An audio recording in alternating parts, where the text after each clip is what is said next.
தன்னை தான் வெறுக்க வேண்டும். எத்தனை பேர் சொல்றீங்க நான் என்னை வெறுத்து வாழணும்னு சொல்ல முடியுமா? சொல்லுங்க, என்ன நான் வெறுத்து வாழணும்?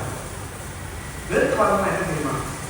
எத்தனை பேர் தெரியும்? தன்னைத்தான் ஒரு கிறிஸ்தவனை எப்பவும் ஒரு கல்லு மாறி இருக்கு, கல்லா மாறணும். இந்த உலகத்துல சொல்லுவான் கல்லா மாறணும்னா அதை கொஞ்சம் எக்ஸ்பீரியன்ஸ் சொன்னா தான் நல்லா புரியும்.